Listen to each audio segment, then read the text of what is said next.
lucky enough to have Mary's Place in our community, and Marty Hartman and Keisha now are going to tell us what we can do and how proud of us we are. Great. Hi, everybody. We are so grateful to be here in the community. It wasn't long ago that you helped us open, that you showed up in droves and put beds together and weeded and made our home sparkle. And we'll give you a little update on those numbers. I'll have Keisha come up, who is our site director there, in a minute. But I just want to tell you, we've been expanding in the neighborhood. I hope you know, about 1.3 miles from our White Center location that you gave us and made possible. We have now opened in Burien. And it's 4.3 acres of land. If you haven't been by, we're at the old Lakeside Milam building, and very, very grateful to be there. And another, really, the community just embraced us. They too came out, and many of you, some of you were there, gardening and sparkling and making our home sparkle and painting and all different types of things to get us ready to move in there. That is our first home purchase. We've never bought anything before at Mary's Place, but we are so grateful. We had a donor gift us with that piece of property, or loan us the money, and we're now paying, looking to pay him back. But we're so grateful for the Caputo family for making that possible. And the state of Washington came in and gave us our very first gift for that piece of property too. So we are on our way to making that possible and dreaming bigger for what that might look like later on. But so I just wanted to let you know that will hold 219 family members. It's 24/7, just like our White Center location. It has all of the comprehensive services, except it is home to Popsicle Place. And Popsicle Place is families that we have identified that are living in their cars with children with chronic health conditions or life-threatening illnesses. So it's not uncommon for a family to sacrifice everything to get their child well. So we have children that are needing more chemo, 60 more chemo treatments, dialysis 4 times a week. We have, the saddest thing for me is we've taken our first 3-year-old that's on hospice in there and has nowhere to go in their car. For me, it's one thing to live in your car, but another to send a child to die in their car. It's just not right. And we can do better, and we will. And so we have opened a large wing on that site, strictly dedicated to bringing those children inside. We have a good relationship with Children's Hospital that makes the referrals, and they now ask every family, do you have somewhere to go when your child is discharged? And we're able to bring them in. We have a lot of newborns that came out of the NICU because nobody planned for their child to be born at 28 weeks, and yet everybody wants to leave with their baby until they can bring them home. And sometimes in that process, you may lose your home or you may lose your car in order to be able to do that and to make sure your child's going to get well and survive. And so we believe that we should give them a place to be inside and be together and be safe and be warm and really move them into housing as fast as possible. And we've done some amazing work at moving families forward. Last year we moved 445 families into permanent housing from all of our locations. And it really wouldn't be possible without you. You are the ones making the connections. You are the ones sharing the need. You are the ones making our families feel like your families and being able to share that and having our community embrace them and offer up apartments and housing solutions. And so we are so grateful to all of you for building these connections for us. I'm going to let Keisha tell you a little bit about White Center location here, right here in the neighborhood. So Keisha is our site director there, so if you drop by, a lot of times she'll be there, but she has an amazing team that's there 24/7. There's at least 2, 3, or 4, or 5, sometimes 5 staff on at a time.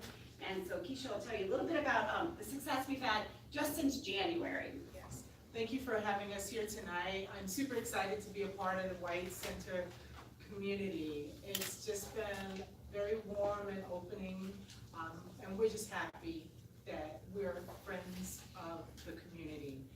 So far, just as Marty said, in the beginning of the year, January, we have served 91 families and 226 people total since January. And that breaks out to 132 children and 134 adults. Additionally, we have had 30 families move into permanent housing and 2 into transitional housing. We have served a total of 17,750 bed nights, and we have served over 27,000 might as well say 28,000 meals in totality. Thank you so much. Can I just say, I work at Children's, and we are incredibly grateful for Popsicle Place, because the only place similar to having to be in your car with a sick kid, nobody wants to spend an extra day at Children's when they've spent some of the hardest days of their lives hearing bad news, and then recovering from that and trying to get their kids better. So we are so grateful for that capacity. So Thank you. We are too. It's really a wonderful relationship that's saving lives, and so thank you for being at Children's, for all Children's does. And our families go back to Children's every day. We have a grant from Uber that allows our children to take an Uber to go back to chemo or dialysis or get their feeding tubes changed or whatever it may be. So that's really a nice gift, and in partnership again, building that partnership and relationships. We have another program we've started since we opened White Center, and I want to tell you a little bit about that. It's called diversion. And so what diversion means is simply diverting people from shelter. So as you may know, I know you know the tents and the RVs and all of those that are spread around this community and through really our state, because there's 40,000 children across the state that are just in school that are counted as homeless, not to mention their younger siblings and the parents as well. And so the need is great. Mary's Place has started running the county intake line for families. And so what that means is we take all of the calls 24/7 of every family wanting shelter that's outside. Generally on a given day, the numbers are between 20 and 35 families that we cannot place tonight that are looking for shelter. As unacceptable as that is, it's just because there's not enough beds. And so we essentially deploy a diversion specialist. So we can talk on the phone and we can ask you simply, we find out where you are, where you're parked, where you're washing your kids up before they go to school. You're at the grocery store, you're at Safeway, are you at the library? Because we'll meet you there. And so we simply meet the families where they are, and we simply ask them, what will it take to move you into housing today? And it is amazing the amount of resources that these families have. Many of them are sitting on a housing voucher, many of them, both parents are working. Most of the, or 60% of them are fleeing some sort of a domestic violence incident. And they are not in these tents that you see mostly. They are camped at the end of quiet cul-de-sacs. They are sleeping in the back of U-Hauls because it's much cheaper to rent a U-Haul than it is a hotel room. And they're just hoping somebody does not lift up the back or knock on the back. They're sleeping in public storage units, knowing that they're not supposed to, but trying to keep their kids as quiet as possible so that nobody would notice. At worst, they're in porta potties because moms can shut and lock the door. We've had a mom with 2 kids in a porta potty for a couple weeks. These are where we're finding our families. We can do better than that. And so what we do with our diversion specialists is simply, they go out, they meet with them, they make sure that whatever resources they have, that we can support them. We have employment specialists that go with them if they're looking for jobs or work. We have our laptops, our hotspots. We just do applications, resumes right there for the family, print them off, make sure they have them, do online job applications, but mostly work on the housing barriers. And so if it's that last amount of debt that you have to pay off, we have resources for that. If it's, whatever it is going to take to get you into housing today, that's what we're going to do. And so we're working on those applications fees, holding fees, whatever it is. And we had a large amount of success with that. 234 families last year alone, directly from their cars into permanent housing.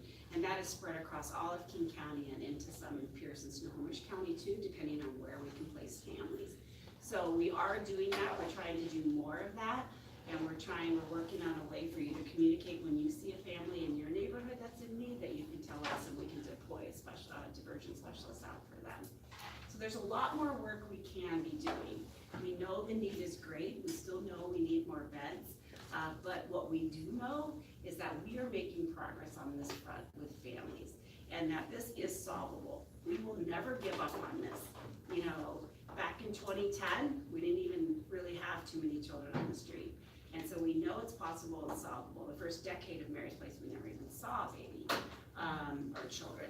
And so we are in it to win it. We are in it to find more locations. We will move families forward. We're developing more housing relationships and more housing partnerships. We've developed a great relationship with H&N Properties. We moved over 200 families into their units spread across.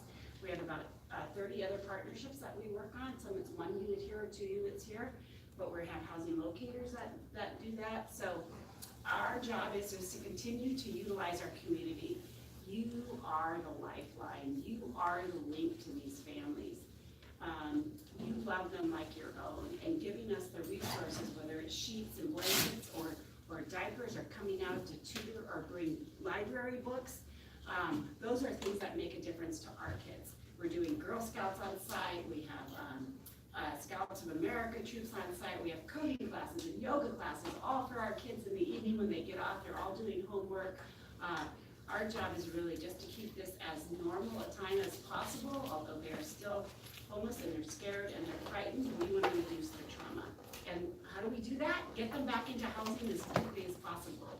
Because again, most homeless families are homeless one time in their whole life.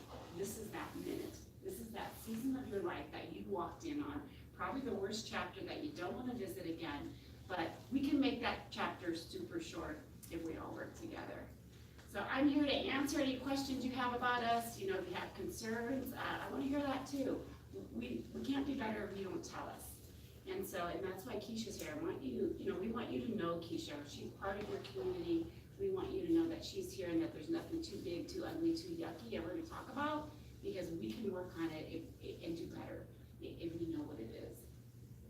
So I've just this summer run into at least 2 or 3 families at Fred Meyer and Durian that were homeless, that were recent arrivals to this area. So I live in Shorewood, I know about that, and of course, we all know about the over here concern.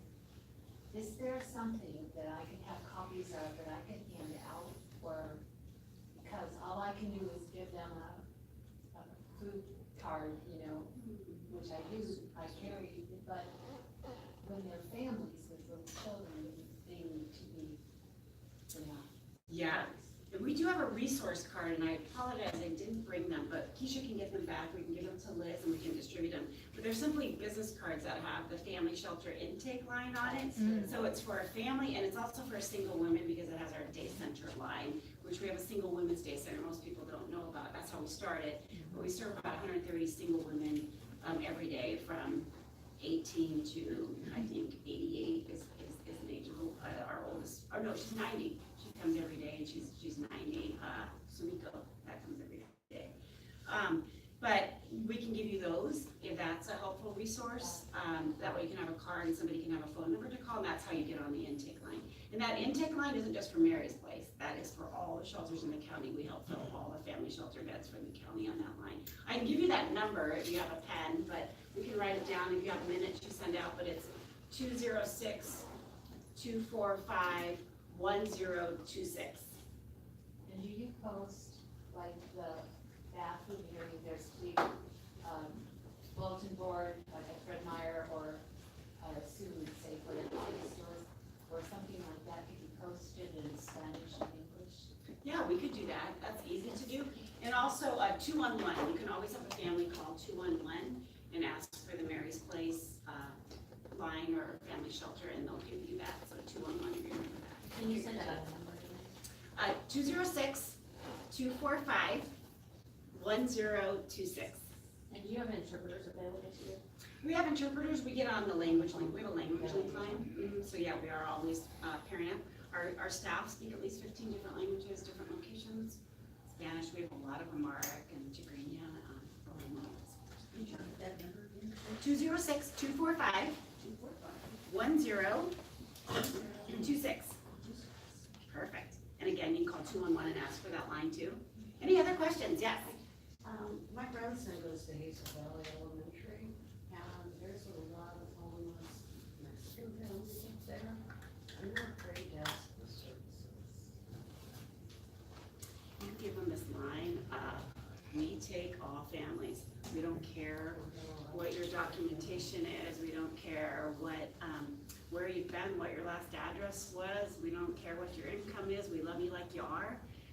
Most of you know, we take single moms with children, single dads with children, two-parent families, multi-generational families, families with pets at many of our sites. So whatever is keeping you outside, we're trying to make sure we can bring you inside and work with you from there. So Their fear is if they ask for help, and the shelter asks for help, any type of help, it will be called against them during their evaluation, I guess they're doing I evaluation. think that passed quite yet, it's proposed, right, that was. it's not true. Yeah, it's not true. These are some, they're legally, not, It's a proposed federal law.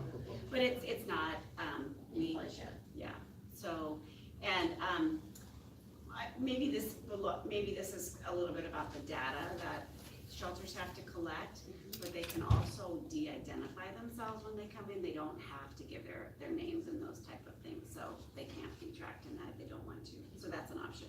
So, if they're at the school working with the McKinney-Vento liaison, every school has one, homeless school advocate, yeah, you can ask for it, and they will connect with us. So we set aside beds specifically for Highline schools, in our shelters, so. Is there any specific criteria that has to be met before they can come to Mary's Place or any other shelter? You have to be unsheltered, so, things like couch surfing, don't qualify. It's really sleeping outside in your car in places not meant for human habitation. And we do a background check for them, so again, we have to screen out for sex offenders Right. and, those type of things, but no, the only criteria is that you're literally unsheltered. We just have to give priority to those families, and so we also give priority to children 0 to 2. Newborns or babies, that's part of the criteria from the county, that we prioritize those families. More trauma happens to babies, that's lifelong. And then we do prioritize medically fragile children. I should say a domestic violence victim does not have to be unsheltered. You can be fleeing from a site, and because there's no room in domestic violence shelters, we can also take it so you don't have to have slept outside or something last night. But, yes. Are there any policy changes that you'd like to see at the county or state level that's like inhibiting your work that you'd like community support on? You're so awesome. We're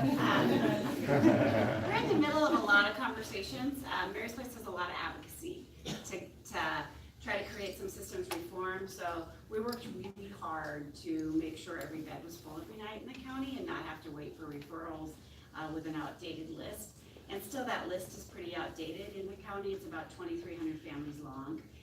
And many of those are old families that we haven't been able to locate for a really long time and all that. So we're in the middle of a process, and I think it's gonna go through, and it's just a few months out, but I think it's really gonna create the change that we need. So that, it's called dynamic prioritization. So we're gonna work off a real-time list with families that are in real time, and that you're not going to promise them something they're not going to get. So now you may get an assessment, and you may be told that you qualify for transitional housing, or rapid rehousing, or permanent supportive housing.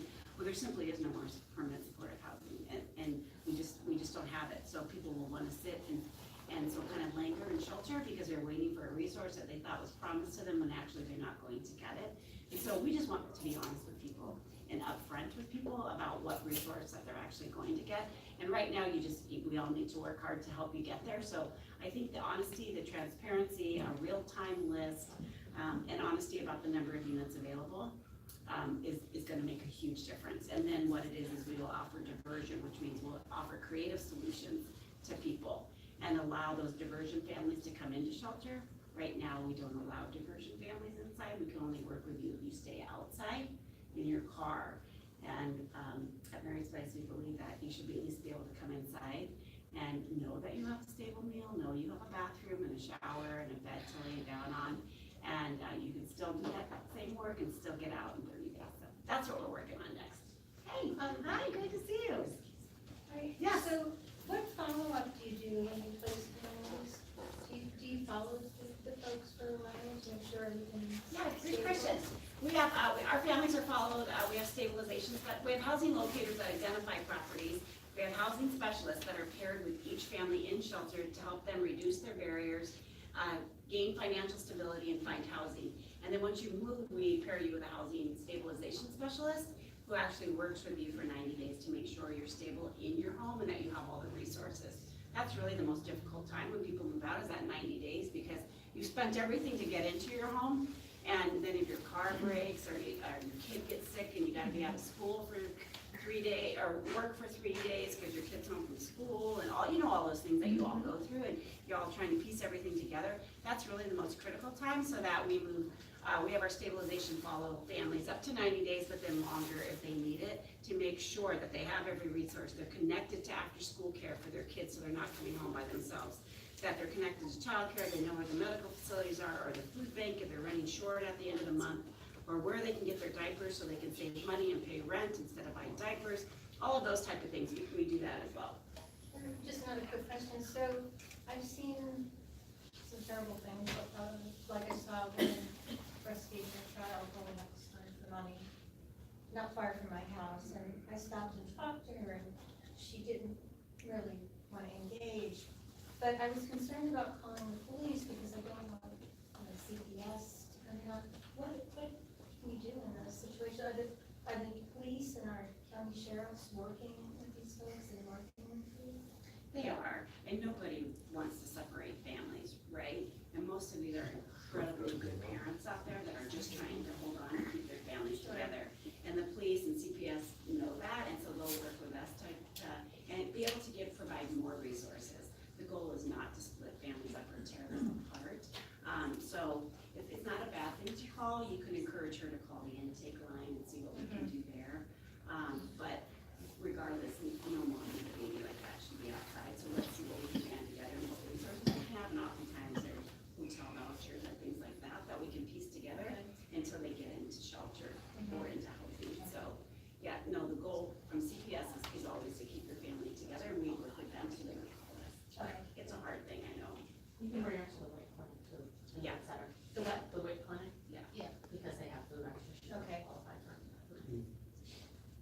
You're amazing. Thank you for being the gift and the light and the hope of this community. You really are. It's amazing what you have transformed into an old building that nobody was in for 2 years. And here are all of these life-saving measures, these families moving forward. You know, 91 families just this year served in that building. That means they get to keep their kids safe, warm, together, alive, and know that they have hope to make it out. It wouldn't have happened if you didn't invite us in. So thank you again for loving us like your own kids. We owe you everything. We are so very grateful to be here. So. Thank you.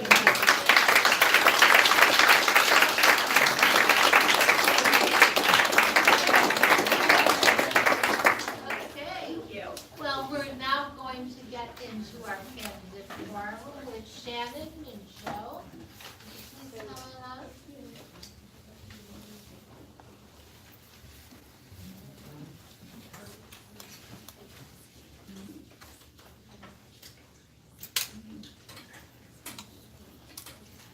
Have a seat. Hi. Hi, be comfy. Barbara is going to look at the projector, and I think, David, you may have to hit the notes every once in a while. Or, yes, those are some of the, things that will be projected on the screen during the course, so you can see them, okay? I think we got most of them. So, are you ready, Barbara? I will be.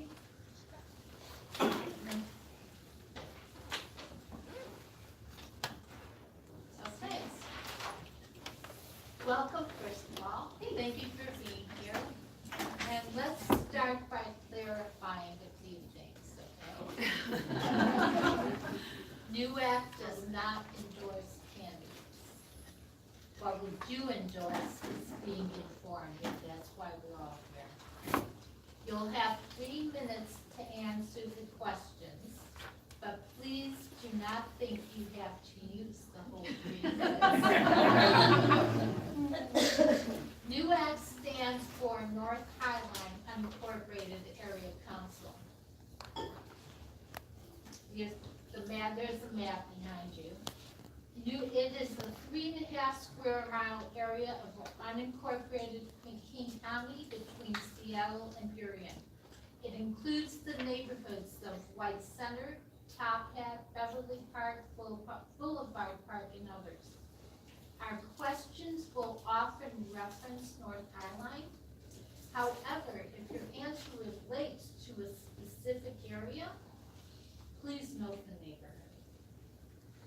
After saying that you'll get 3 minutes, I'm now going to say you'll get 5 minutes to do an introduction and opening statement. Please tell us a little about yourselves, where you were born, your education and work experience, why you are running, and where you live. Jenny, you want to go first? Sure. Hi, y'all. Thank you so much for being here this evening. And I just threw out that y'all because I don't often admit I was actually born in Fort Worth, Texas. But I only lived there very briefly because my dad was in the Army and used the ROTC program to then attend Western Washington University. And so at a very young age of about 1.5, I moved to Bellingham, Washington, and that is where I was raised. I went through public schools in Bellingham, received my bachelor's degree from Western Washington University, and then I lived in Washington, D.C. for about 5 years, in Austin, Texas for a couple of years, and then approximately 21 years ago, moved back to the Northwest and back to Seattle. I lived for 1 year in Belltown, and then I got pregnant with my first child, and at 8 months pregnant, moved to West Seattle. So I have been in West Seattle for about 19 years, and I live near West Seattle High School and Madison Middle School in that neighborhood there, and it's been a wonderful community that I've been very proud to be involved in.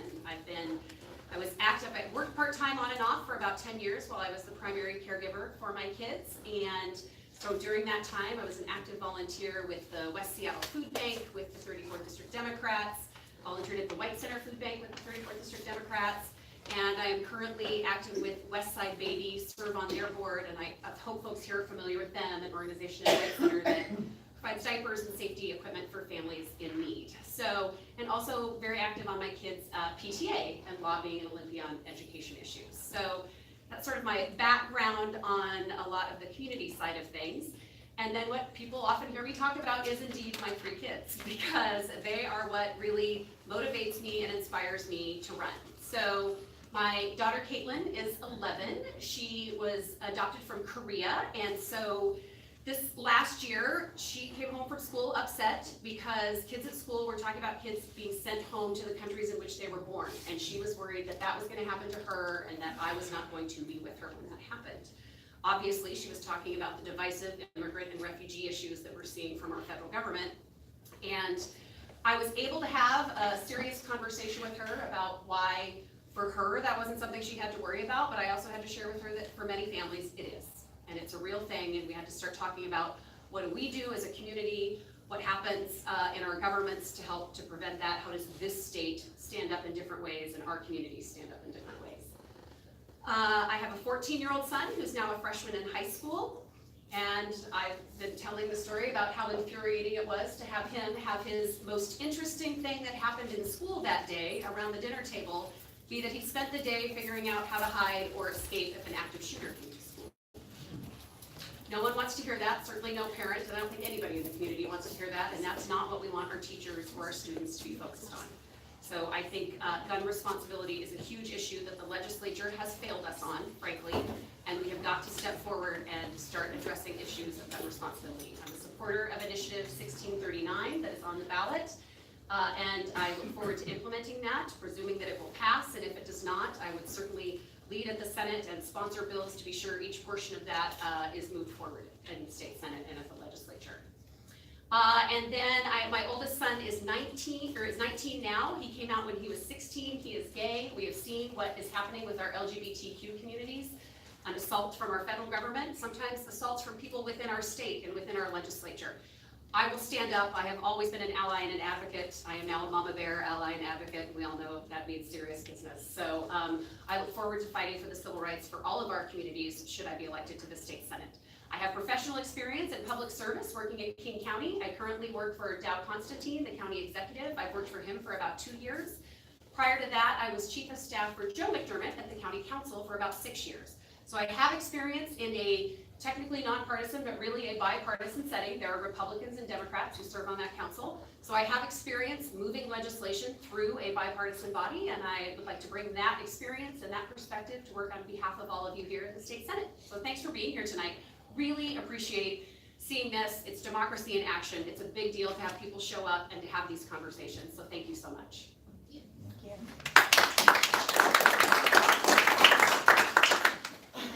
I'd like to just say that. Yeah, Randall, sorry. okay? That's 1 minute, I that's picked up 30 on it. seconds. That's not our first time doing this. You froze for a second. I'm Joe, and I'm actually born and raised here. So my parents were refugees from Vietnam. My dad fought with the U.S. Navy in Vietnam and evac'd out with the first wave of the military. My mom actually came about 3 years later. She was on one of the first waves of the boat people. So for 3 years, she actually didn't know where he was, because when he was evac'd out, they didn't have text messaging or email and whatnot. So she didn't know if he was dead or alive. The only way that she found out was that he was sending letters from Seattle to Japan and Japan to Vietnam. And they happened to live in a fishing village, and that's how they escaped Vietnam. So on our campaign page, you'll see a photo of a boat with my family on it, and that's them. The reason why we're in White Center is because we had access to public housing. So down the street, there's Ciolo Gardens. Do folks know where Ciolo Gardens? I'm sure they do. It used to be called Park Lake Homes. That's actually where I was born. So I was born in that area. My cousins were all here. All my family and friends were here as well. A little while later, we moved down to Burien off of 128. So Mary's Place is just here, nearby where the Mile Clinic was, and now live in Mary's Place. So born here, raised in Burien. I actually live in West Seattle now with my family. I have 2 young kids, 3 and 1. When they are amazing when they sleep. Sometimes they don't. So the reason why I'm running for office also is when I was in Burien, my family and I experienced a healthcare crisis. So my father was actually in a car accident when I was younger that rendered him quadriplegic. So we were already immigrant family. My mom was working, multiple jobs, and my father was in a car accident that left him quadriplegic. That healthcare crisis really crippled us financially. It was very tough for us growing up. And through that experience, we saw firsthand what happened when you don't have access to quality care. And that's why I care about healthcare for all so bad. I don't want anybody to have to go through the same experiences we did. And the reason why we're fighting so hard, and the reason why I'm running for office here, and only here in this district, is because my father was quadriplegic. My brother and I would have to carry him up and down the stairs because we didn't have a ramp at our house. We couldn't afford to build one for years. One of our neighbors was driving by one day and happened to see it. Him and his buddies the next weekend came and they built us a ramp. So we didn't have to carry my dad up and down the stairs. So in our greatest time of need, in our time where we had to go to the food bank to get food, if not for the Salvation Army down in White Center, we wouldn't have had Christmas presents during Christmas. This community, the one that we're in right now, came out for us. So if I'm in a place where I'm able to give back and serve, to me that's an obligation. That's why I'm running for state senate, is to be that person that can give back to the community that gave me so much. To give you a little more background on the stuff that I've done as well. So I volunteer in an organization called Wellspring Family Services. It's one of the oldest nonprofits in Washington State. It's 125 years old. They do a lot of work with family homelessness. So a lot of the work that Mary's Place talked about, diversion, addressing issues of domestic violence and whatnot, that's what we've been working on for the past few years. We've helped keep folks out of homelessness or get folks out of homelessness. I also work a lot with community relations. There was a young man last year named Tommy Lay who was shot in Burien, and after that, I really wanted to partner with the community and with law enforcement to figure out a solution to hopefully honor what happened there, but also make sure that doesn't happen again. So I serve on the Commission for Law Enforcement Oversight. I also do a little bit of work with the Washington Low Income Housing Association as well. I spoke at their conference a few months ago to talk about advocacy and how you can pass legislation to help folks. In fact, this past year with Wellspring Family Services, we passed our first bill that supported young children who experience trauma. So one of our goals is to systemically fix issues associated with trauma to help get folks out of it as well. So professionally, I actually work at Microsoft. So my background is in strategy and technology, but the team that I'm specifically on actually does job training resources. So what we try to do is we build the training so that folks who are interested in the technology field, who otherwise would have had access based off of their education and whatnot, are able to take the courses for free and then get the job training they need to actually become part of that community as well. So the biggest thing for me is serving in this community and making sure that the folks here have the opportunity to thrive. much like I did. We experienced a lot of trauma growing up, but at the same time, I'm very privileged to be part of this community my entire life. Went to school in Hazel Valley Elementary. I heard somebody said that they had went to Hazel Valley. I went to Cascade Middle School as well. I ended up going to Kennedy because Evergreen redistrict, that wasn't my fault. Everyone fixed that as I knew at that time. And then I actually went to Staten University as well. So born and raised in this area, the people here are my family and friends, and we'll fight for them because I feel obligated and indebted to this community that's given me so much. Thank you so much for coming.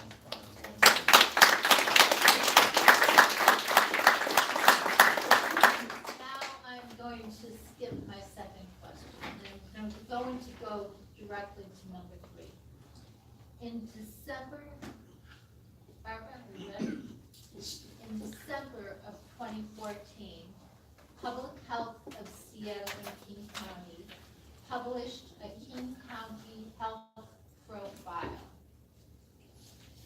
It compares King County health reporting areas across 9 categories of demographic, socioeconomic, and health indicators to inform policymakers, government agencies, and the public about geographic health disparity. The cover, I don't know if you got that is behind you. And it shows the disparity in life expectancy. North Highline is number 34. West Seattle is number 48. And that picture shows that North Highline's life expectancy is in red. That is the worst it can be. It's the lowest of the 4 color groups. Red is lowest, then yellow, then blue, then green. North Highline's red, meaning that our life expectancy is 76.6 to 79.7 years, whereas West Seattle, where you both live, is 82 to 83.5 years. In that profile, red also indicates that North Highline has the lowest socioeconomic status in King County. And that chart I think you've got the chart, and it shows that we're the only neighborhood that's entirely red. Yeah, can you turn the lights down, please? Red all the way across. Then we've got another graph where we try to make it more visible. A comparison, Barbara, of North Highline, West Seattle, and King County as a whole shows that West Seattle has no red. It has only the highest socioeconomic levels indicated by blue and green. King County is between North Highline and West Seattle with yellow and blue. I think you got that chart.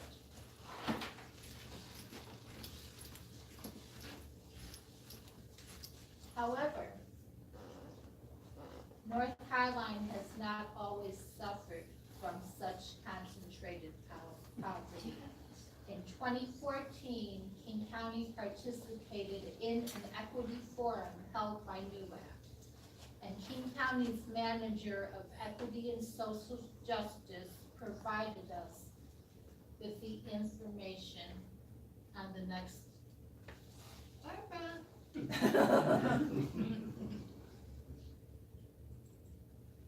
And it shows that the North Highline's income and poverty statistics over the decades.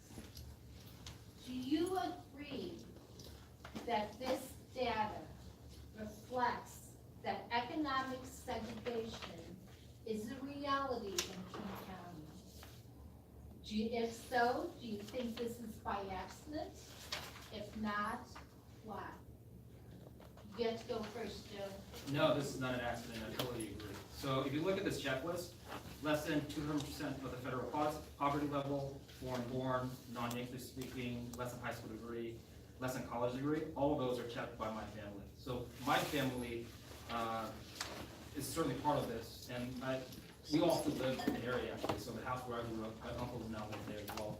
My aunts live down the street as well. So this is a reality. This is a lived experience that I faced growing up, and this is certainly something that I've noticed. And this is actually one of the reasons why we're running for office, is because I've noticed this my entire life. And I wanted to make sure that the representation that we have at all levels of government reflect the entire 34th district as well.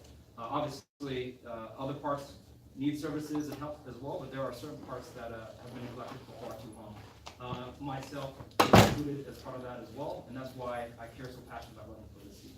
I don't know if there was an actual question. I think the question was, do you agree? And the answer is yes. And do you think it's by accident? No, I don't think it's an accident. I also don't think that it's an accident that half of Berrien and half of White Center in the 34th, but then all of West Seattle and all of Vashon are in as well. So it's a very interesting dynamic when you have such a unique district in the 34th. You have the areas that need representation the most, but the ones that are also most diluted. Thank you. Is that it? Yes. Okay. Sorry. Yeah, no, not to, I didn't want to cut you off. No, you're good. Thank you, Liz. Yes, absolutely, and no, I don't think it's by accident. Everything has demonstrated the history, the zoning history that we have had, the history of where our resources go, how we manage it from a public policy perspective.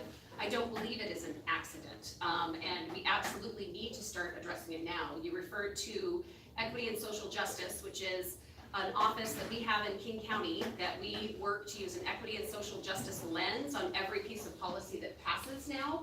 It's still, we're still doing work there. There's always still more to do, but that is the kind of lens I believe we need to bring to our state government as well, so that when we are making policies and making decisions on behalf of the state and on behalf of this district, we are looking at things through an equity lens, and we are actually measuring that and talking about that and talking about what the impacts and outcomes are, and that we're going back and looking at it to see if those are things that we can still achieve. I really got engaged, frankly, in sort of advocating on behalf of education, because it became so clear that people like my dear friend who is a single mom and had a child and could not own her own business, runs her own business, but could not afford daycare, depended on her parents to provide childcare, was put in a situation where her son, when he started started kindergarten, had not had any what I'll call sort of formal socializing within our traditional education structure. And that was all because of the place where he was born and the situation that his mother was in economically. We are failing if we do not give all of our children an equal opportunity to thrive when they are walking into our public school systems. And to address that, we have got to address it sooner. We have got to address it when they are born. We've got to provide resources to families. We have got to acknowledge and accept the fact that this is real and that it has not been by accident, and that we have to begin undoing it in our policy making decisions. Well, that leads me to another question, I guess. How would you undo it? What can we do to undo it? I've got a theory. Would you like to hear? It's fair If you want to housing. go first, What do go you for it. think? Oh. Fair housing. I think fair housing is absolutely a part of it. I think there are many pieces to it. I think like anything, it's a very complex issue.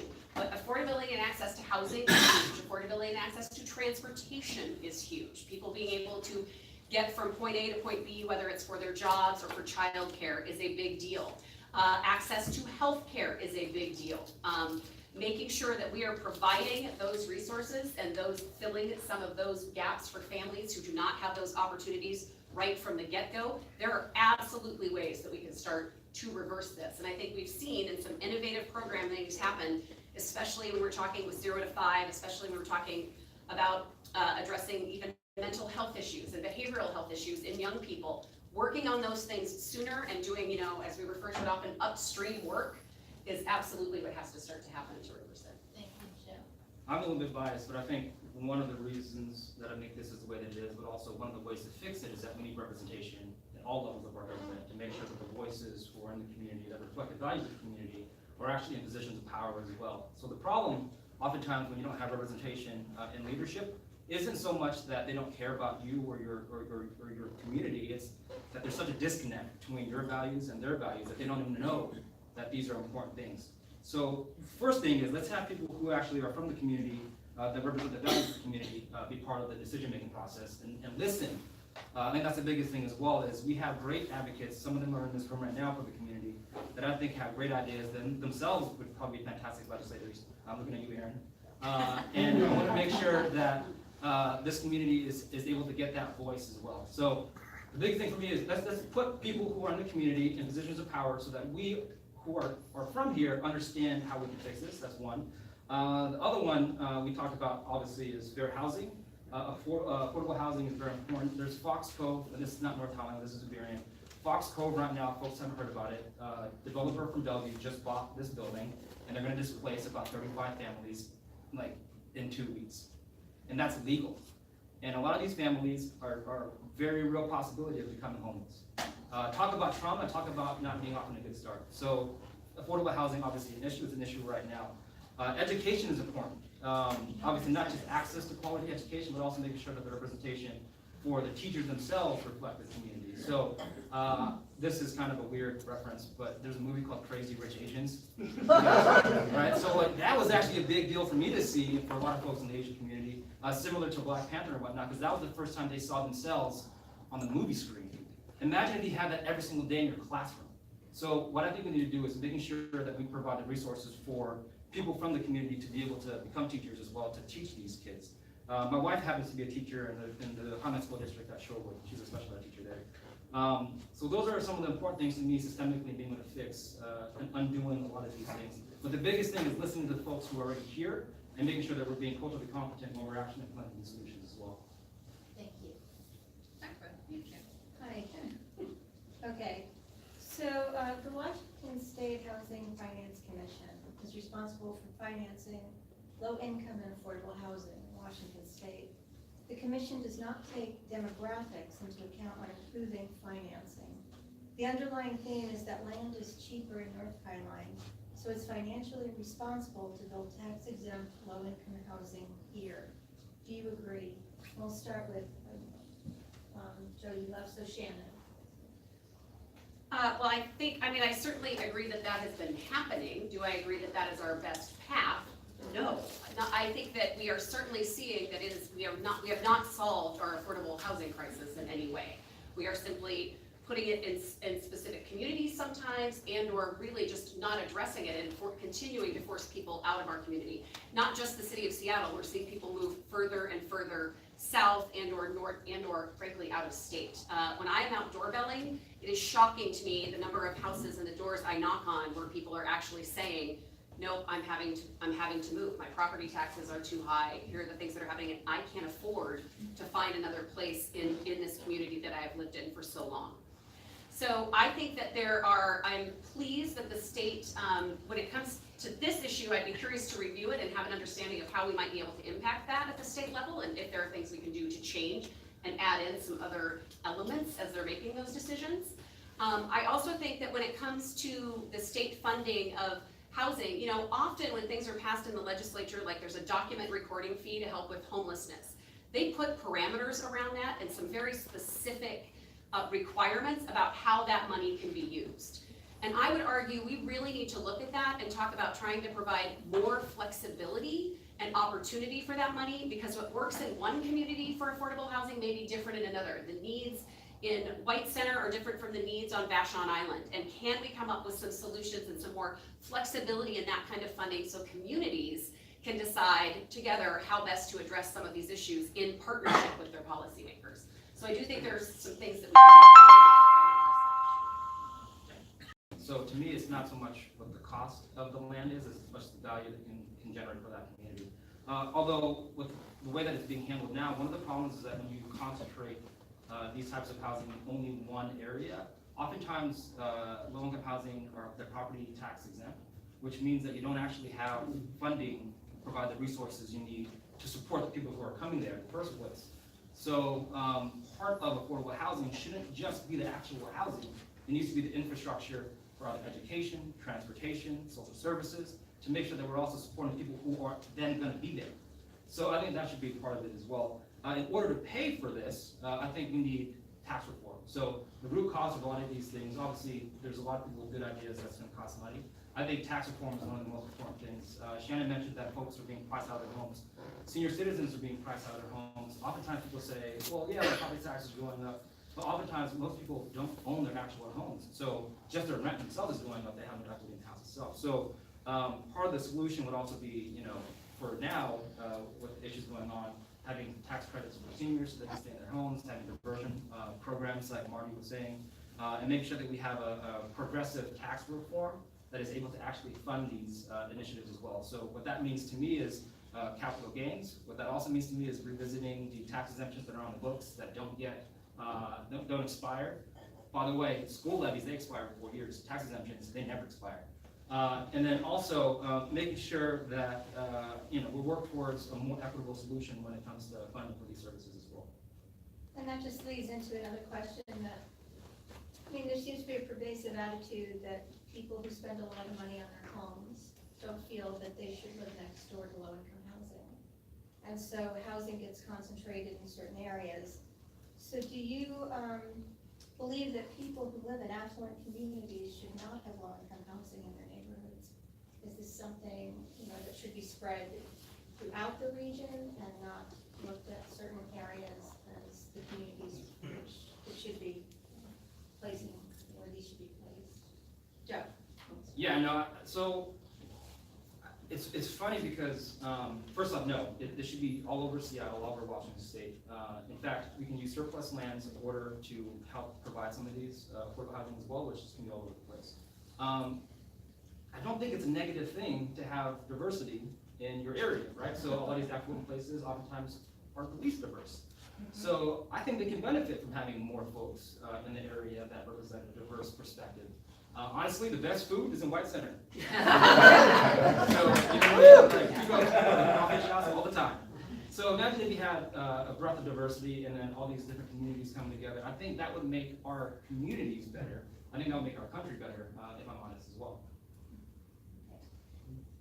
Oh, yeah, absolutely. I support inclusionary zoning, and I also think that we're seeing, thankfully in this community, things. So I don't know if you all have heard about the Block Project, which is a project for building tiny homes for homeless people, and people in neighborhoods say, hey, my house, you can put one of these in my yard, I've got room.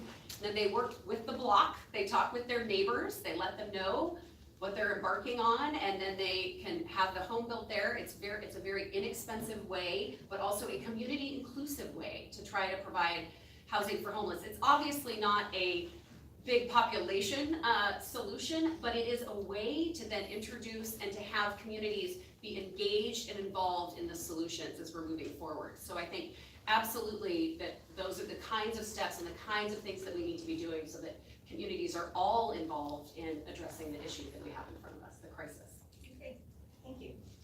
So we're gonna move on to an issue about gangs, which have been a problem in this area. So 2 girls, I'm sure you were aware, were killed in March.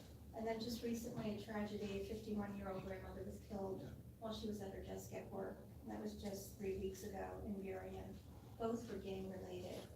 Do you agree that gang activity is related to poverty and lack of opportunity? And why, and then we'll follow that with why or why not, and what should be done? Yes, I think without a doubt. And every studies and all the data indicates that that is indeed the case. And there are several things we need to do. One of the most important things we can do to start addressing gang violence is to really start working more with young people and to provide opportunities, real opportunities, outside of gangs for a sense of belonging, for a sense of accomplishment, for a sense of the ability to be in a community. And that can look a lot of different ways, and it doesn't work the same for every community. Again, this is a space where you must work very closely, be listening, be engaged with the people who are impacted by gangs, who are former gang members, really starting to work with both parents and kids to try to address these issues much earlier in the process, and also to provide opportunity, because some of it too is economic. If there's not an opportunity for somebody to go and make money, they're gonna go find one, right? And gangs provide that opportunity in many ways. So I think also really trying to look at opportunities such as apprenticeships, making sure in our schools that we have options for kids to learn about trades, to learn about different ways to go and make money, that not everybody needs to go and get a 4-year college education. There are a lot of ways to make good family living wage jobs, and that those are the kinds of things and the kinds of investments that we really need to be making to prevent people from getting involved with gangs in the first place.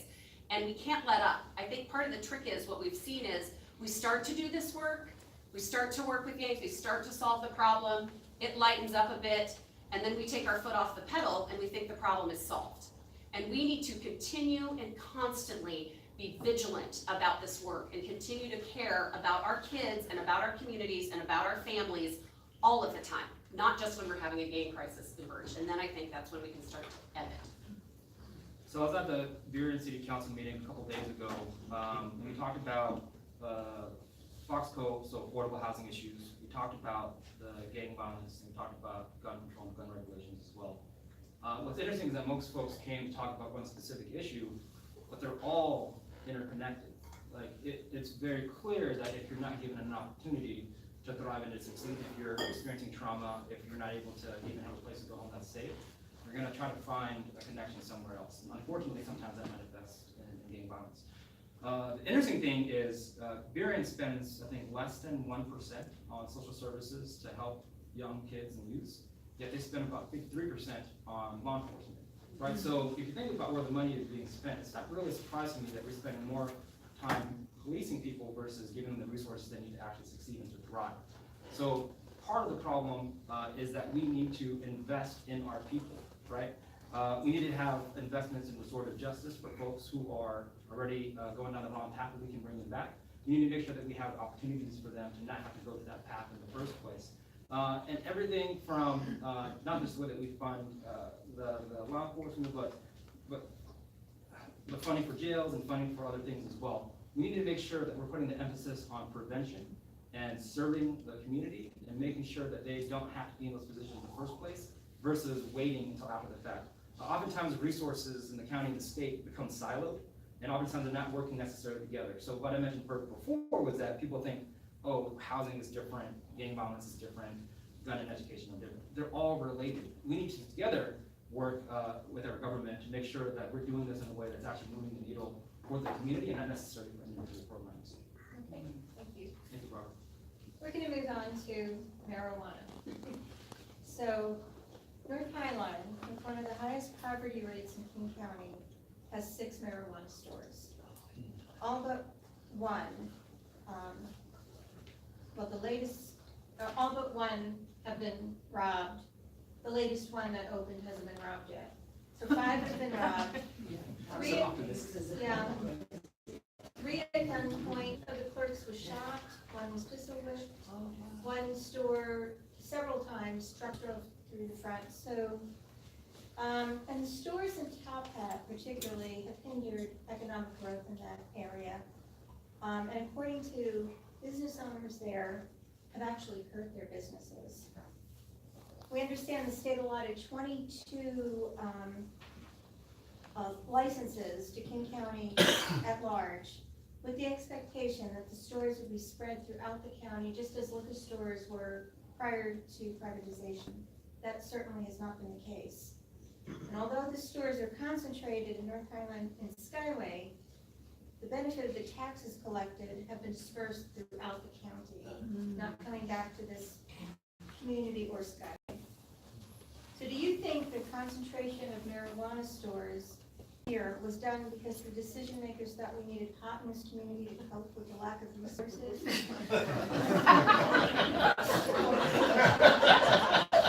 You've officially crossed over into loaded questions. But seriously, do you think that concentrating the stores here was smart or equitable, and why or why not? And we'll start with, I guess, Joe. Yeah, obviously, I mean, everybody can agree, no, concentrating in one area is not appropriate.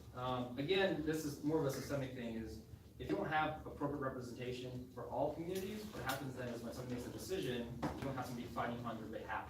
Same thing happens with the budget. So in any budget, especially the Washington State budget, every single line item has a person that champions it. right? So if there's nobody championing your cause, it isn't as if you just don't get it because nobody knows about your issues.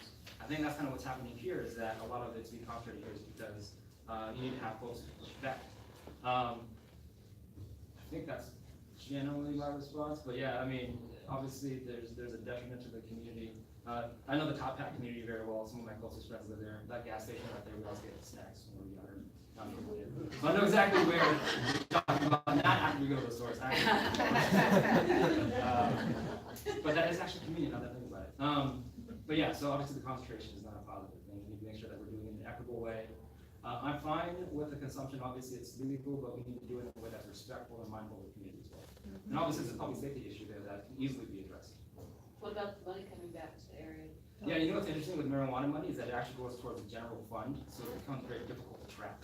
So that's one of the things that we need to do too, is making sure that we actually allocate it specifically for specific needs. Because right now it goes to a general fund. So all of those being generated and the impacts being felt here, it goes anywhere. So you're right, that's a problem. So I mean, first I think we have to acknowledge this was an initiative, right, that was passed, and frankly, it was clumsily implemented. I think there's no question, and I am concerned about some of the actions of the Liquor and Cannabis Board. We have the statewide, of course, the Liquor and Cannabis Board, and then we also have all the municipalities who are independently dealing with it, and there was and has been a great lack of clarity as we were moving forward. And I think it's very clear that especially initially what happened was this clustering happened especially in urban unincorporated areas.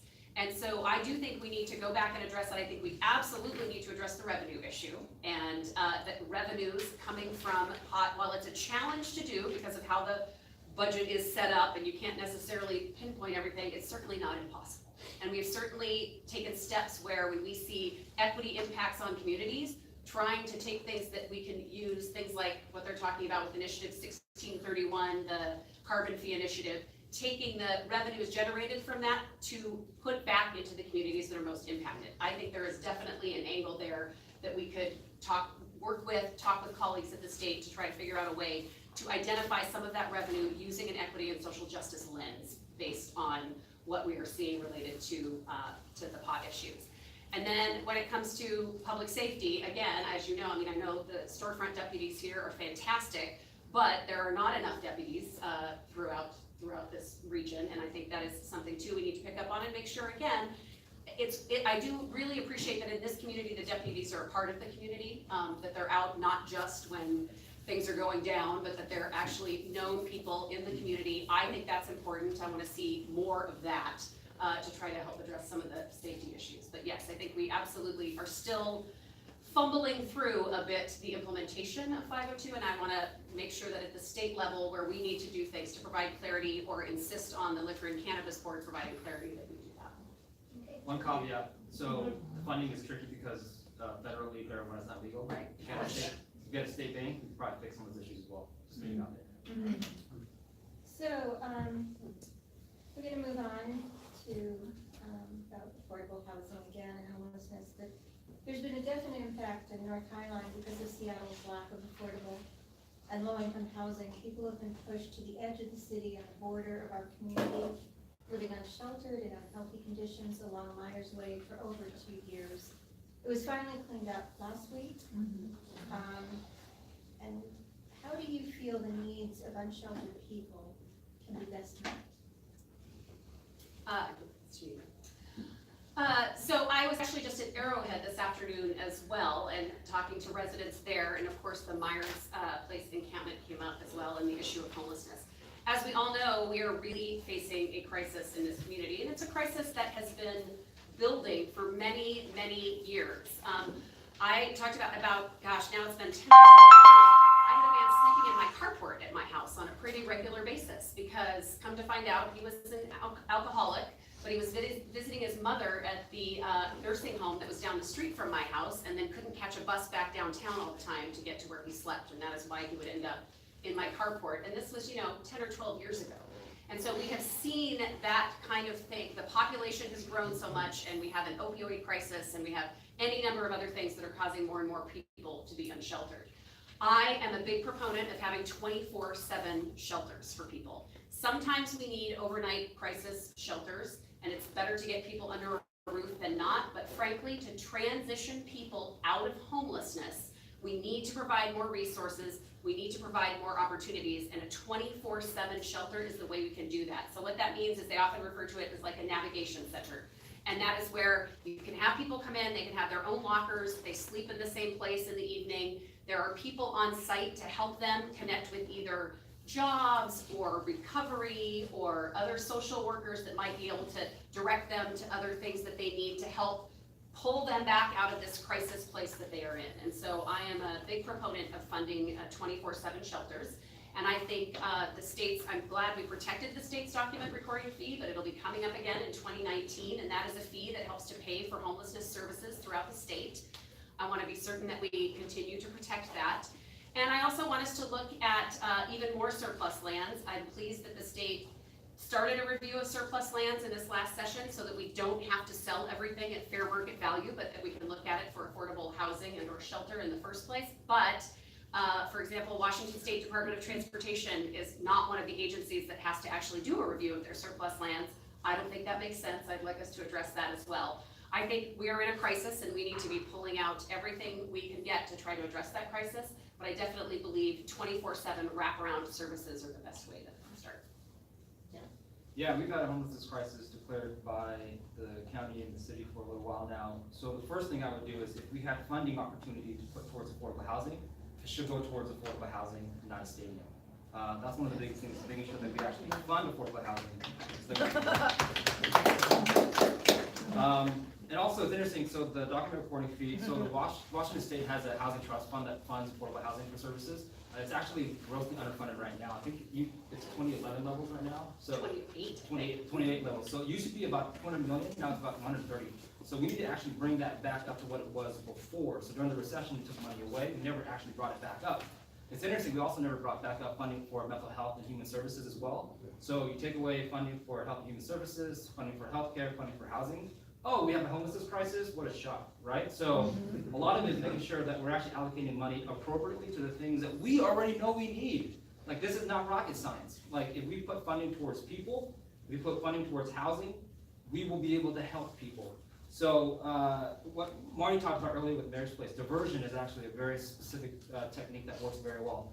It's 3 times cheaper to keep somebody housed than it is to take them out of homelessness. So diversion can be everything from what Marty mentioned, but even sometimes when you have a family, the electrical might be dangerous, like even just making a house safe for kids, right? So another thing that we can also do is making sure, so this is on top of my mind because of what's happening at Fox Cove. The easiest way to get affordable housing is to keep the affordable housing. So oftentimes the older buildings, what happens is they require maintenance and upkeep, but it's so expensive that the owners themselves then go and sell it, which then the new owners demolish it or renovate it and then increase the price. We can provide tax incentives or credits for current property owners to be able to fix up their property so it's to code and it's safe, but also as long as they maintain a certain level of the housing units that are actually affordable itself as well. So a lot of what we can do is try to alleviate some of those pressures. It's interesting, so have anybody heard about All Homes KC? 10-year plan to end homelessness. Yes. So I looked at their first study about 10 years ago because they actually did it at Southern University. Their goal was to take away to house 40,000 people. The interesting thing is they actually did it. The problem is they didn't expect the number of people coming into homelessness in the first place. So we need to be spending a lot more time and energy trying to keep people housed so they don't become homeless in the first place. That way we can alleviate some of the pressures that we're seeing. So that way it's easier to serve the folks with navigation centers and routines to get them off the streets. Okay, thank you. And that just leads to the tax for Safeco Field. What was your position on So that? the first time we brought it up as a group of candidates, there's 11 of us at that point. It was at the White Center Forum. I've always been against putting money towards the stadium. I'm unequivocal in terms of my position on that. In terms of making sure that that money should go to housing and what it is necessary to make sure that people are housed. On top of that, I also make sure that we don't take corporate PAC money, especially from organizations that I think would have been for that. So, no, I'm against that, and I think it's a horrible idea. It pisses me off when I see folks at Fox Cove who are being kicked out of their homes right now and could be saved if we were able to find some sort of funding to associate with that. Jan?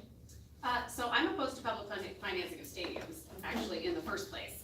In this case, though, this is a stadium that is owned by the Public Facilities District.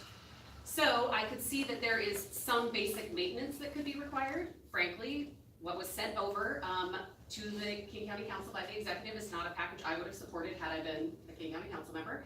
I would have supported something much more like the Councilmember Colwell's proposal, which was about $20 million for maintenance over the life of the hotel motel taxes to provide basic maintenance, and then using the rest for the legislative intent that it was, which is housing and tourism. And so there is $160 million now going toward housing. I'm very pleased they got to that number.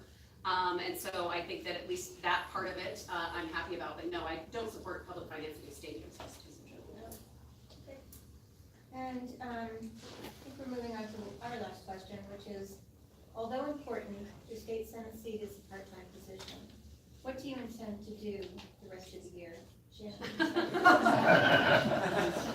Well, as I say, I am a single working mom, and that's real. That's not just campaign shtick. So yeah, I have to have a job as well. And so I currently work at King County. I would not be able to keep the job that I have because it's too demanding of a job.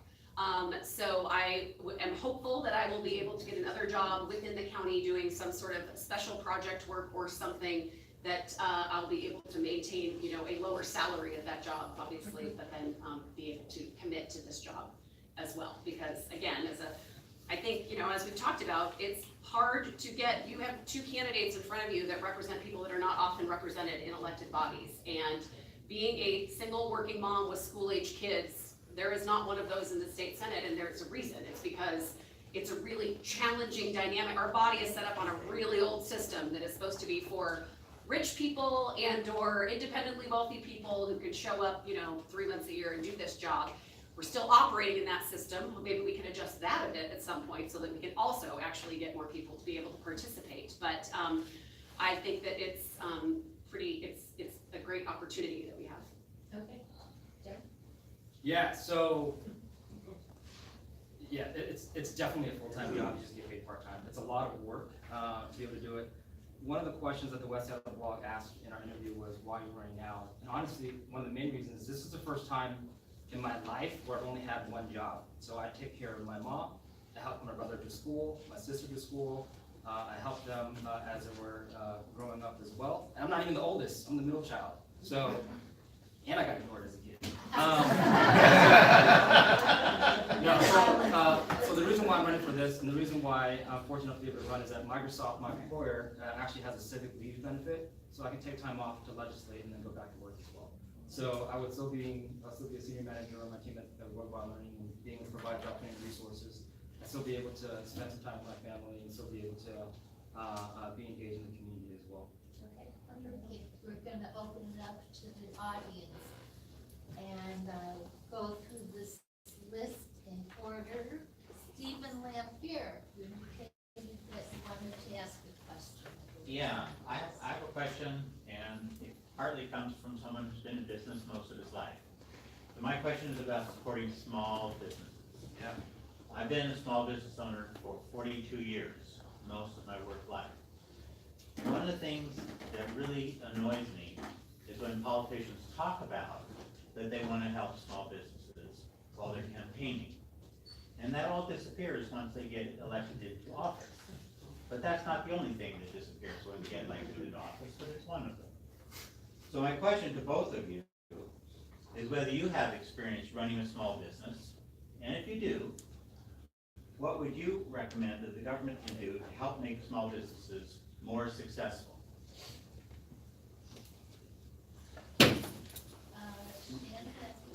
No. Yeah. Sorry. Yeah, actually, my family, when we first came to America, actually had a small business in White Center. It is no longer what it was before, and it is no longer an establishment that I would take my kids. It was Billiards Hall in White Center. So one of the biggest things that I saw in that experience was just the disproportionate amount of taxes that small businesses pay versus large businesses. I actually want to get rid of B&O taxes for small and medium-sized businesses. Because they don't have necessarily the same access to taxes and whatnot. Specific to this community, actually, so it's very difficult for, so I've started a couple small businesses, including a couple in West Seattle as well, for friends of mine that helped them grow.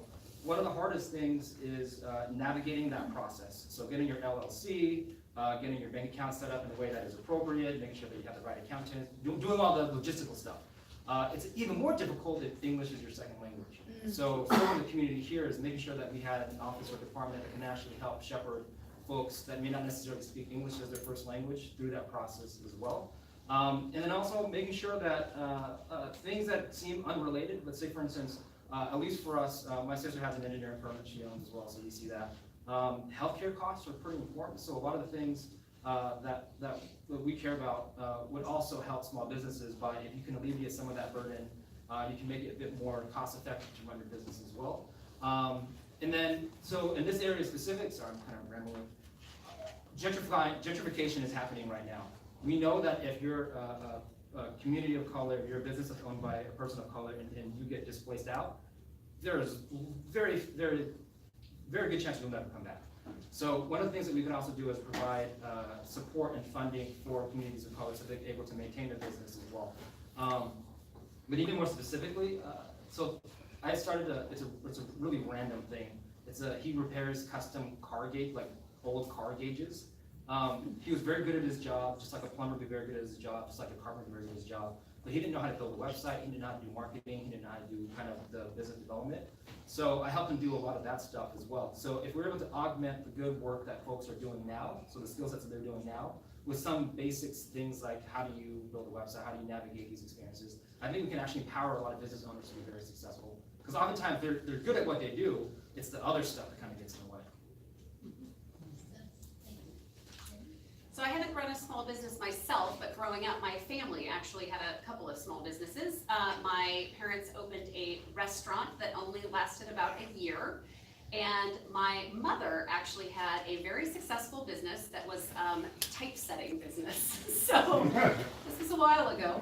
But it was a woman-owned and women-run business, and it actually did very well. And unfortunately, when the restaurant business failed, she had to sell that other business in order to make sure we didn't fall into bankruptcy, frankly. So my family navigated that time. She owned that business, I believe, for about 6 years.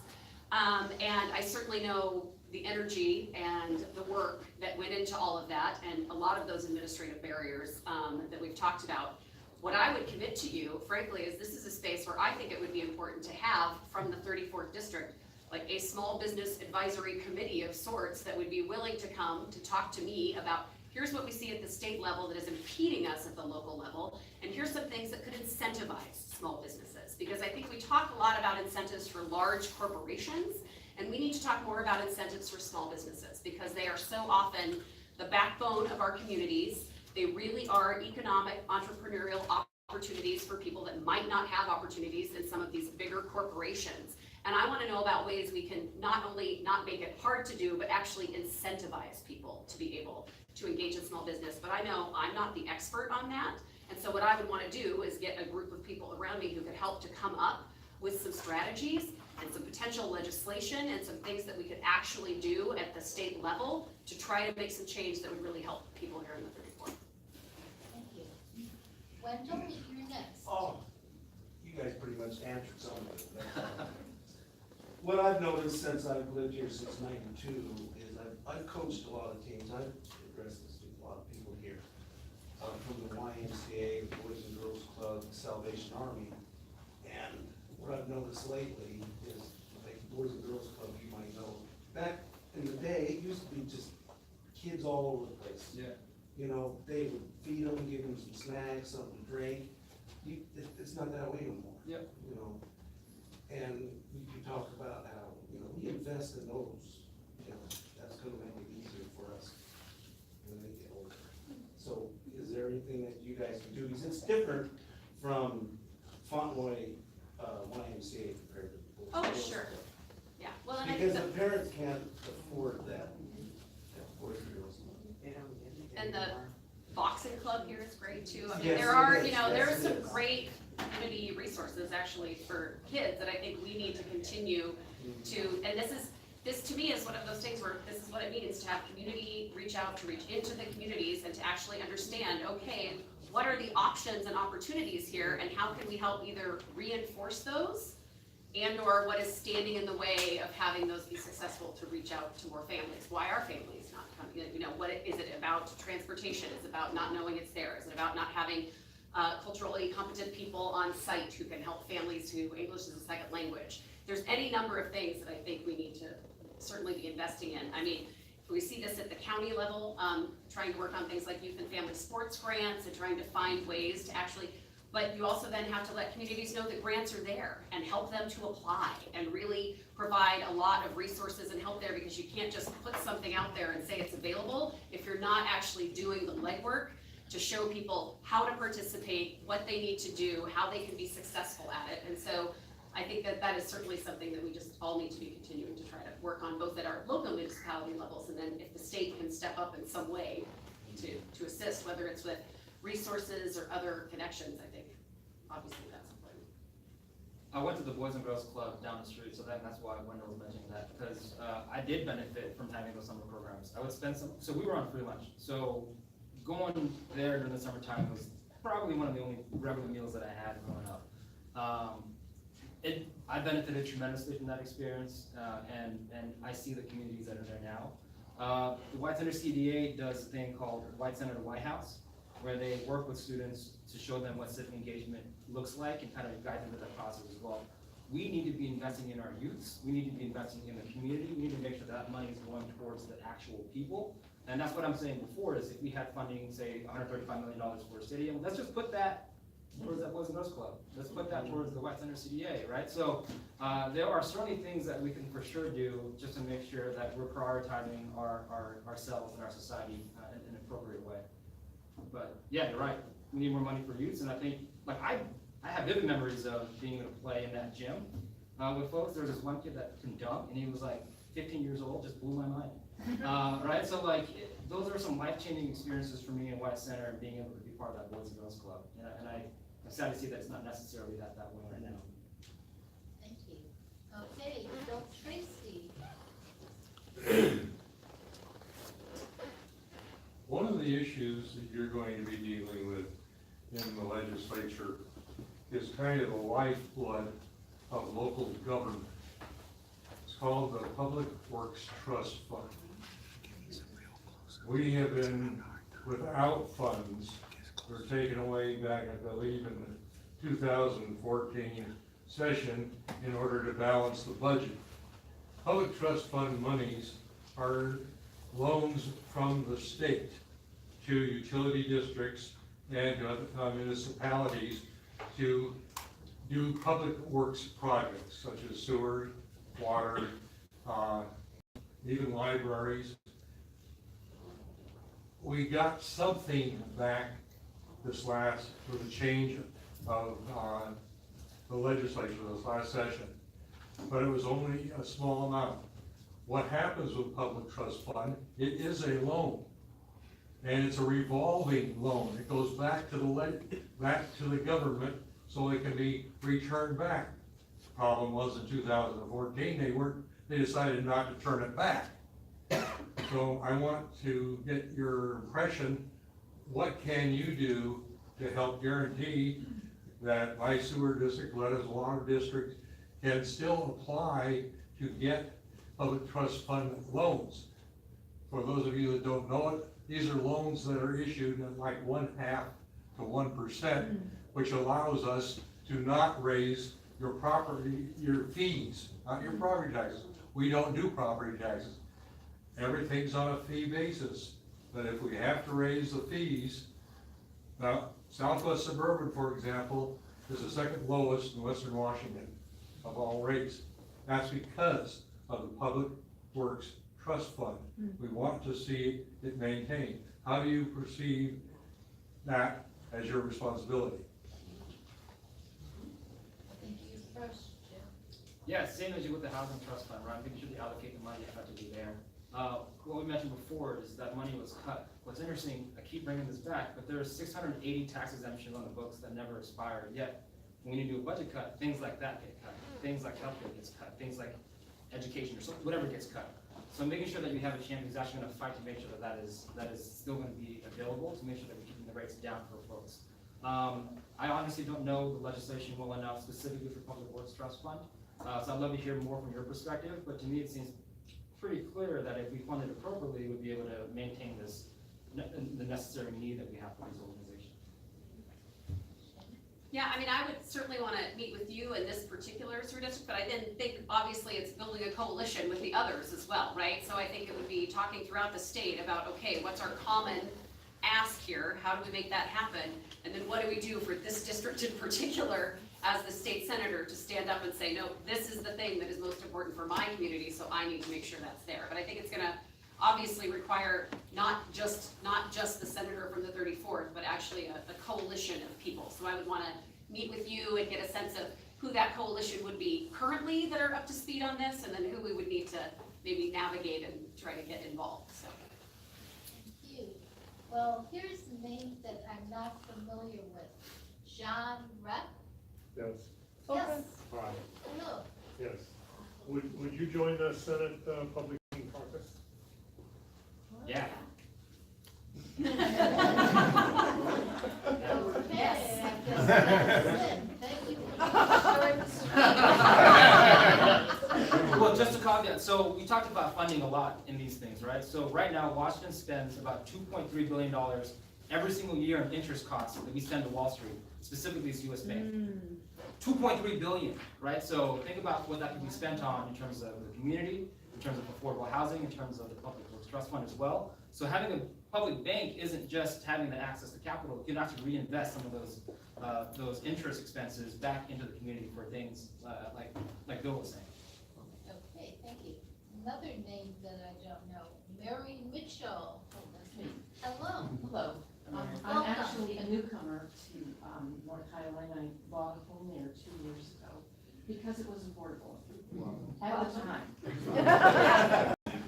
So having just experienced huge sticker shock at getting the reevaluation, you know, and I felt threatened by it, and I'm probably much better off than a lot of people in the district. And so when I really resonated when you said that when you're ringing doorbells, you're hearing people saying they have to move because of their property taxes. Now, I've lived in other places where they actually have things called circuit breakers, so that they, if the tax goes up over a certain amount, it's capped, and they have better, you know, protection for seniors and all kinds of things like that. And I did call the property tax people and had a very nice conversation, actually. And so I said, what can I do? And they said, what you can do is you can try to get the legislature to up the level at which you get a break. Right. Yes. If you're a senior, they Yes. don't talk about anybody else. So I'm concerned for my neighbors as well as myself. So, I mean, I think this is a huge issue. I think tax reform is one of the #1 things that we need to be working on. Again, as we've said earlier, the complexity of these issues often lies on what the revenue sources are. So I support a capital gains tax that would tax wealth, that would have a homestead exemption, that would not be impacting, you know, our fixed income communities, but rather the very wealthy. And then I would want to use those revenues to bring down property tax and or sales tax. We've got our property and sales tax are on the backs of our working families and our low income communities. It is unacceptable that this state, this very progressive state in so many ways, has the most progressive tax system in the nation. So, and I also think we need to do a better job at all of our municipalities, not just at the county, of sharing, making sure people are aware what exemptions are available to them right now, because not everyone takes advantage of it. And of course, the people who do take advantage are the ones who tend to have more money in the first place. So we've got to do a better job of advertising and talking about that and what that means. And at the county, for example, when we passed our Veterans, Seniors, and Human Services levy, we added seniors to that levy because it was clear from all of the community outreach that was happening that seniors are at risk of especially housing instability, healthcare, all of these issues, and that was an issue that we felt the levy should address. But we also didn't want it to then add on to seniors' tax bills in a bigger way as well. So we went to the state asking if we could have an exemption for this portion of that levy. That we've got to start changing, increase what the exemption rate is. We've got to open up who can be exempted from it based on fixed income and how can, and low-income families, and what measurement can we use? I think the state, while I'm a proponent of an income tax at the end of the day, because it is the most progressive tax that we can have and more consistent, until we get there, I wanna see us doing all of these other things that we can do. Looking at the corporate tax breaks, making sure we are getting public benefit from those, closing the ones that we are not, addressing any revenue opportunities that we have through other angles, and then frankly, opening up and looking at things like property tax, where those exemptions are, how can we cap them, what kind of homestead exemptions can we have? And this is discussions that are happening, and I think that we can see some success here, hopefully, in this next legislative session. That's actually a very good point, and one of the reasons why specifically in this district, we need to have a bold voice and a bold leader on the 34th. We actually missed the capital gains tax by 1 or 2 votes, something quite correctly, this past session. And largely it's because you had a couple of moderate Democrats who were kind of wavering. So it's important for us to make sure that we have an equitable tax structure that is more progressive, which that does mean capital gains. That does mean revisiting the tax exemptions on the books for corporations, some of whom were given tax exemptions for things that they didn't end up actually doing. For instance, a company that just laid off 6,000 people, made a huge profit, still gets $20 million in tax exemptions. It seems kind of crazy to me. So we need to have bold leaders in the state legislature who will actually work to convince the folks that are on the fence that this is an important issue that their constituents want. Again, what I'm saying is oftentimes representation doesn't necessarily reflect the values of the people in the community. And we need to have somebody there who is going to be dogged when it comes to making sure that they hear the voice of average folks. But yeah, so everything what we're saying is capital gains tax, make sure that the exemptions are increased. Primary residents should also be exempt. But there's a whole host of things that we can do as well, right? So that's why I advocate for a state bank. I think it's going to be imperative for us to harvest some of those gains as well. But that also means we need to lower, obviously, property taxes, lower sales taxes. I actually want to get rid of B&O taxes for small and medium-sized businesses, so I don't think it's necessary. But yeah, so those are some of the few things. And honestly, capital gains tax, it affects a very small number of folks in Washington State. To give you context of how wide the spread is, there's 4 people who live in King County right now that are so wealthy, they can buy every single house in Seattle, every single one, in cash, and still be billionaires, right? So, like, I just want to make sure everybody understands. Like, you can raise a lot of money without impacting very many people. And they'll still be rich. Like, they'll be okay. That's the issue.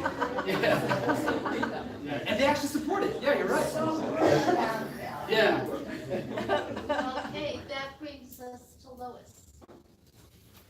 So thanks for the opportunity to ask a question. Many of you know I worked at White Center Public Health for years and supported managed the WIC program there. And one of the things we worked on was food and family planning. But my question is more related to childhood nutrition. So don't want to leave out family planning. Anna was a great staff member there, family planning.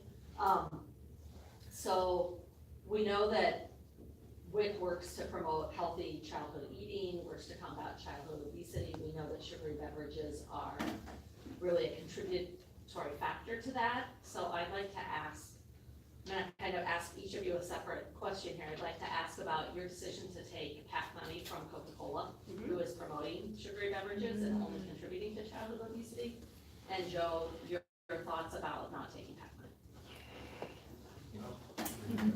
So yes, I believe I got $750 from Coca-Cola, and I am opposed to the initiative 1634. I don't support the initiative, and I would not support the initiative, and I will openly talk about that and do openly talk about that.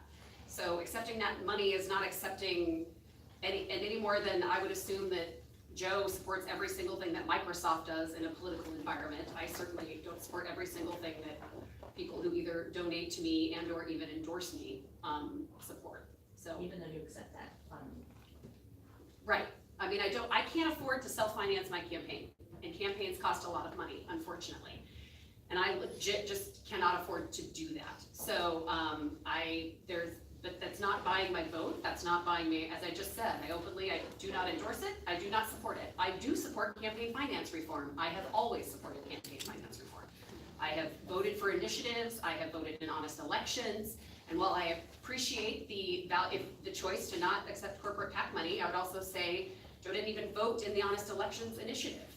That's an action that we took to try to make voting more fair. I do think transparency is huge and important, and I would like to see Citizens United overturned, because I think where we have a huge issue is at the federal level, where you have legit dark money coming into things and you don't know who's spending it. So I appreciate that the initiative, I do not support Initiative 1634, which if some of you all aren't familiar with it, I'm sorry, they're referring to it as the Affordable Groceries Initiative. I think it's unbelievably misleading and not something that I support, and yeah.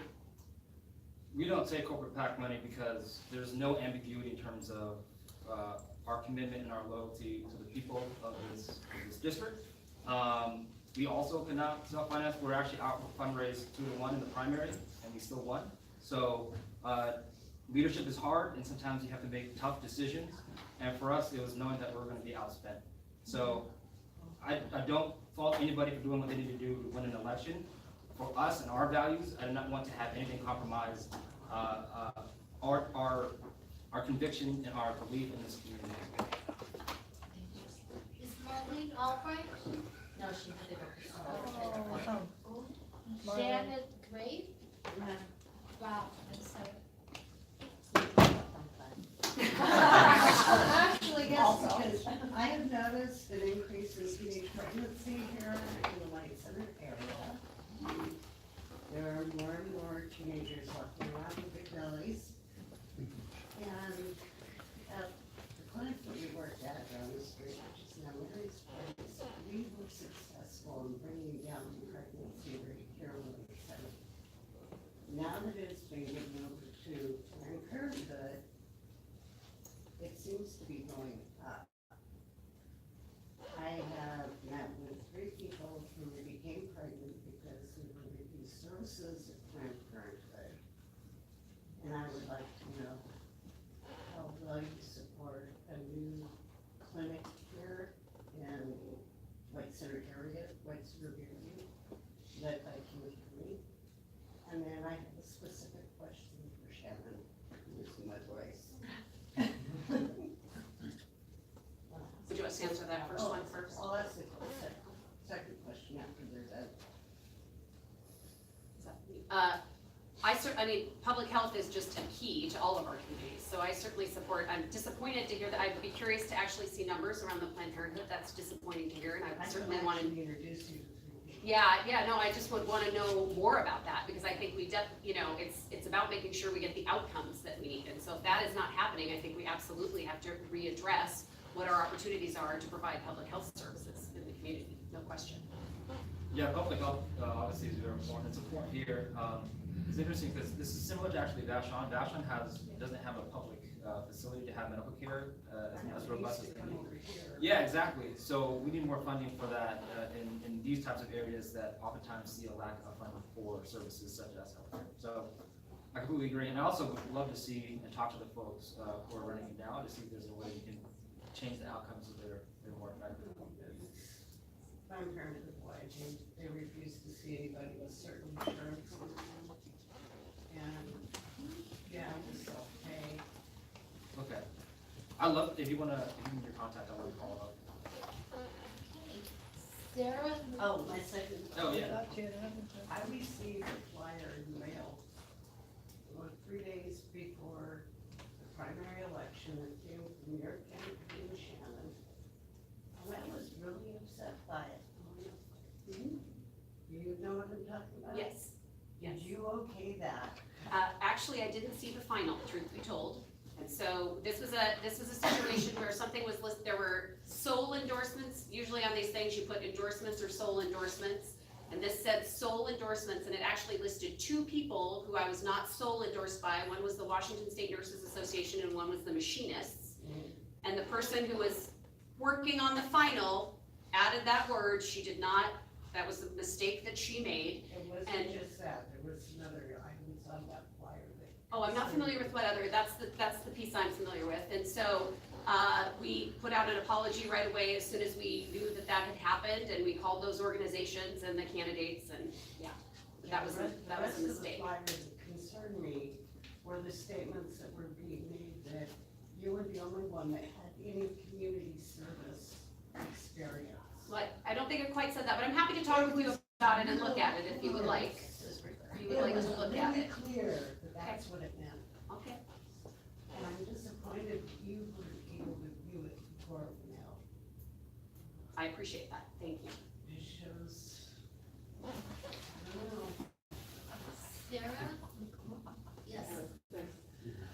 So I work at SEIU 775, which is Washington State's home caregiver union. Yeah. So we were behind a lot of the $50 minimum wage work, and so we have caregivers that are in our union that, you know, experience housing issues and homelessness, that are caring for their grandparents or their own children, and do it out of their car, or do it from, Yep. you know, having to couch surf because they can't afford to live in King County anymore. A lot of that's rent control issues, and so I'm curious, you know, we're at our union, we're really interested in all the issues that affect, especially low-income families, communities of colors, and community of color, and immigrant families, which are a large part of our caregiver workforce in King County. And so I'm curious, you know, things that we're interested in is like rent control. Is there a pathway to rent control in Seattle and King County? Do you see that as an option? And kind of these, you know, how do we keep our most vulnerable citizens and really workforce community members housed, and so that they can continue to take care of our communities? First, I'm really proud to have the endorsement of your union, and the work that you do is really important, and I met some really interesting people, especially also a woman named Annette who lives on Vashon, who's a part of your union, who's been, yeah, she's been very engaged and involved and has this great perspective that she brings to all of this work. I think when it comes to rent control, it's interesting. I'm one of those people who, like, the traditional rent control that we think of, I think has been unsuccessful. We have seen it in New York, and it's, you know, not do well. But the reality is, in this state, I think we need to lift the ban on the ability of local municipalities to do rent control, to try to open up some innovative ideas and see what we might be able to do that could be more successful than what I think of as a traditional rent control model, but rather can give local municipalities an opportunity to say, here are some things we can do, whether it's managing how much, you know, rent can go up within a certain period of time, how you can make sure you maintain rent in a very certain period for a period of time, and then perhaps you can reassess it. I think there are opportunities for innovation, and so I do think it's worthwhile at the state level to lift that ban so that we can provide the opportunity for municipalities to be more creative than we're able to be right now. Yeah, also when my father was quadriplegic, I was actually his home care provider. So near to my heart. I know it's hard. It's really hard. It's like very hard work. Obviously, the compensation may not necessarily be sufficient for it as well. So that's why I care so much about minimum wage and honestly paid family leave and whatnot as well. I actually for rent control. Obviously, we need to do it in a way that's mindful in terms of municipalities as well. But I think we need to just strengthen tenant rights. So it's interesting. There's this misnomer. So Seattle tenant rights is very different than Washington State. So Burien is not Seattle. So the reason why I keep bringing up Foxcove, because I just met with families, and I'm a little bit upset, is because they don't have the same protections as you do in Seattle as well. So yes to rent control, but also while we get there, we can work on strengthening the tenant rights so that way they can't be kicked out of their homes for literally no reason than profit motive.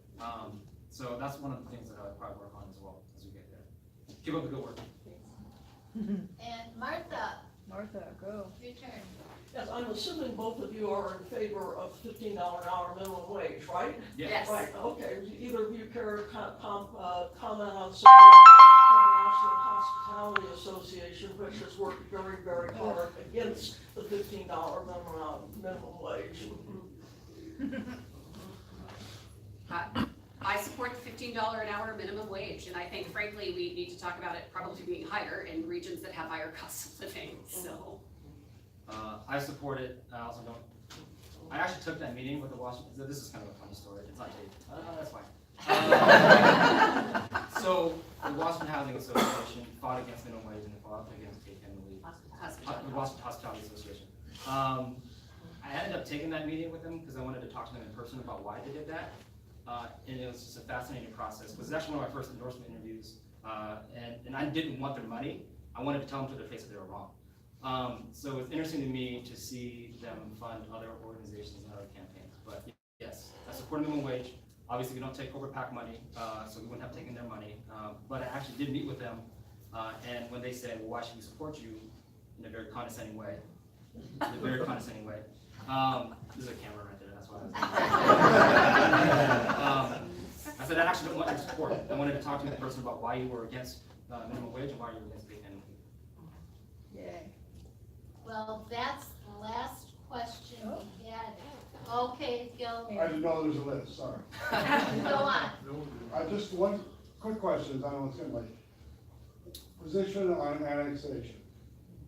As you know, this area is, ever since I've lived here, since 1998, it's been a question almost all those years. Yeah. What is your stance, both of you, on annexation and when it should occur and how we get there? And are you in favor of Seattle, favor of Burien, or in favor of some other option? So I think both of us are going to say very similar things, although I will give you an actual stance. At the end of the day, the people here should decide where they go and how that looks. Personally, I actually favor going towards Seattle because I think the services that they provide would be beneficial for this community. However, the biggest downside for that is you're going to see rapid gentrification, and you're going to see, you're going to see rapid gentrification, and you're going to see displacement happening very, very quickly.